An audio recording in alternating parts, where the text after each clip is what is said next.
Hello everyone, কেমন আছো তোমরা সবাই? আশা করি ভালো আছো, আমিও ভালো আছি। চলে এসেছি নতুন ঝলমলে একটা ব্লগ নিয়ে। আজকে দেখো, আমি বেরিয়েছিলাম বাইরে, জিনিস কিনতে যাই একটা জিনিসের নাম করে, কিন্তু কিনে নিয়ে চলে আসি প্রায় 8-10টা জিনিস। তো দেখো, এখানে নিয়েছি কলকাতার হাতে ভাজা মুড়ি। এইটা মোটামুটি বর্ধমান কি কলকাতা থেকেই দিল্লিতে সাপ্লাই আসে। তো যেখানে গেছিলাম ওটা একটা বাঙালি পাড়া। তো বাঙালি আইটেম যা যা চোখে পড়ে সবই নিয়ে নিই। তো সেই কারণে লোভ সামলাতে না পেরে আমার পতিদেব খুব ভালোভাবেই জানে যে এই দুটো তিনটে জিনিসের নাম করে যাচ্ছে, কিন্তু 8-10টা জিনিস মিনিমাম নিয়ে ঘরে ঢুকবে।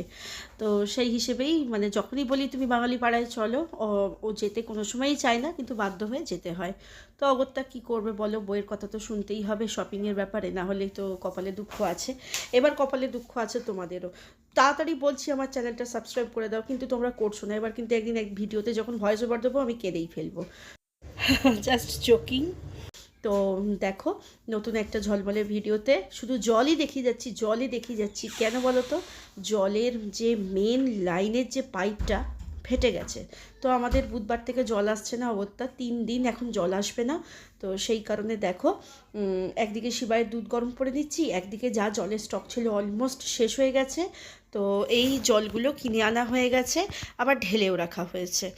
আর এখানে দেখো, সকালবেলা মা আজকে বসেছে সবজি অভিযানে। ফ্রিজের মধ্যে যেসব সবজিগুলো ছিল, এত লাইট যাচ্ছে, তার উপর সবাই মোটামুটি জ্বরজ্বালাও হয়েছিল। তো একটুখানি সবজি কাটিং যা কাটা হয় তার তুলনায় একটু কমই কাটা হয়েছিল।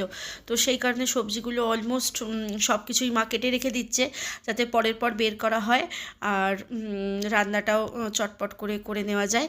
তো এখানে দেখো, আবার খাবার জলটা কিনে আনা হয়েছে। আমাদের গ্রাউন্ড ওয়াটারের ব্যবস্থা আছে, যতই আরোতে ঢুকাই কিন্তু আরোর মোটর না খারাপ হয়ে যায়। তো সেই কারণে কিছু কিছু জল দেখো নামিয়ে রেখে দিয়েছি, বোতল, ফাঁকা বোতলে আর কি ফেলে দেবো। আর কিছু কিছু বোতল কিনে এনেছি, এগুলো আবার ফ্রিজে একটা করে ঠান্ডা করে বের করছি, একটা করে ঢোকাচ্ছি। আর এই বোতলগুলো এখন ইউজ করছি, যেই ঠান্ডা হয়ে যাচ্ছে আবার ফাঁকা বোতলে ঢেলে নিচ্ছি। তো শ্রীশ এখন টিভি দেখছে, পড়াশোনা হয়ে গেছে। তো সেই কারণে একটু বললো মা আমি একটু টিভি দেখে নিই। আর এখানে একে দেখো অ্যাজ ইউজুয়াল বদমাইশি করেই যাচ্ছে। আমি চান টান করে চলে এসেছি, আর চান টান করে এসে আমি এই টোনারটা ইউজ করি। দেখো তোমরা নিশ্চয়ই অনেকেই ইউজ করো এই কুকুম্বার টোনারটা।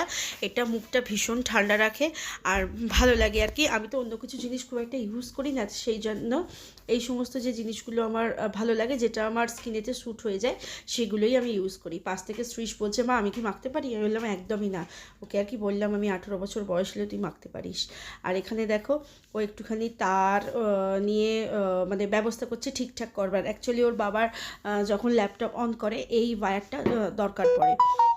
তো এমনি কেন পড়ে থাকবে, সেই কারণে ও একটা পেরেক লাগিয়ে দিচ্ছে, যাতে পেরেকের ওপর দিয়ে সুন্দরভাবে আসে আর ওর বাবা ঠিকঠাক করে কানেক্ট করতে পারে। আজকে এই ঠাকুর ঘরটাই বলো বা স্টাডি রুমই বলো বা অফিস রুমই বলো, এটা একদম শ্রীশ কিন্তু নিজে গুছিয়েছে। আর এই যে স্টেবিলাইজারটা দেখছো, এটা খারাপ হয়ে গেছিলো, তাই ইলেকট্রিশিয়ানকে দিয়েছিলাম সারাতে, সারিয়ে দিয়ে বাড়িতে দিয়ে গেছে। মোটামুটি 350 টাকা মতন লেগেছে। তো ওটা এবার তুলে রাখতে হবে। আর আমি ফ্লিপকার্টে একটা না শ্রাগের অর্ডার করেছিলাম। অ্যাকচুয়ালি আমার কাছে দুটো নতুন জামা পরে আছে, একদম মানে একদম একদম পাতলা, একদম স্ট্যাপটা আর কি ভীষণ ভীষণ সরু। তো শুধু পরে তো আর কোথাও বাইরে বেরোনো যাবে না। যদি এখন এই মুহূর্তে গোয়া টোয়া যেতাম তাহলে নিশ্চয়ই পরে নিতাম, কিন্তু গোয়া টোয়া তো এই মুহূর্তে যাচ্ছি না। আর আগামী 2-2.5 বছর যাবও না, ছেলের মাধ্যমিক পরীক্ষার পরই যাব। এখনও ক্লাস 9-এ পড়ে, বড় ছেলে আর কি। আর ছোটো ছেলে তো একদমই বাচ্চা, ওর কথা এখন ছাড়ো, স্কুলে ভর্তি করবো নভেম্বরে।